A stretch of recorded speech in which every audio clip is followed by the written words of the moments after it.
እንግዲህ ቅድስት ድንግል ማርያም የሴም ምርቃቱ ድል ፈንታው ከተባለች በኦሪት ዘፍጥረት ምዕራፍ 9 ቁጥር 27 ላይ አንቡ። ታሪኩን ባጭሩ ለማስቀመጥ አባታችን ኖህ ከመርከብ ከወጣ በኋላ ያው ገበሬ መሆን ጀመረ። ከተከለውም የወይን ጠጅ ጠጥቶ ሰክሮ በቤት ውስጥ እርቃኑን ሆኖ ሳለ ያን ጊዜ ከነዓን አይቶ ለአባቱ ለካም ነገረው። የከነዓን አባት ካምም የአባቱን የኖህን እርቃን አይቶ በመዘባበት ለሁለት ወንድሞቹ ለሴምና ለያፌት አበዓለም ኖህ እርቃኑን መሆኑን ነገራቸው።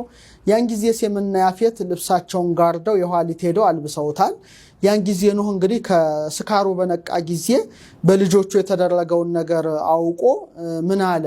ይትባረክ እግዚአብሔር አምላኩ ለሴም፣ የሴም ፈጣሪ እግዚአብሔር ይመስገን፣ ከነዓንም አገልጋዩ ሆነው እግዚአብሔር ያፌትን ሀገር ያስፋ ብሎ ምን አለ? ወይ ህድር ውስተ ቤቱ ለሴም፣ እግዚአብሔር በሴም ድንኳን ወይም በሴም ቤት ይደር በማለት ሴምን መርቆታል።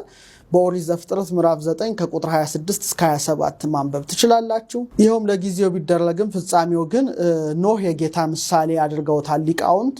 ወይን ደግሞ የሰው ልጆች ፍቅር ምሳሌ አድርገውታል።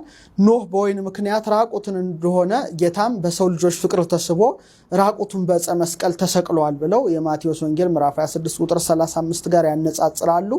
ከነዓን ያው የይሁዳ አምሳል ነው።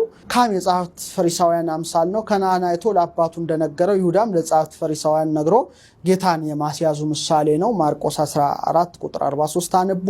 ካም አይቶ እንደሳቀበት እንደተዘባበተበት ጸሐፍት ፈሪሳውያንም በሻሽ ሸፍነው ተዘባብተውበታል።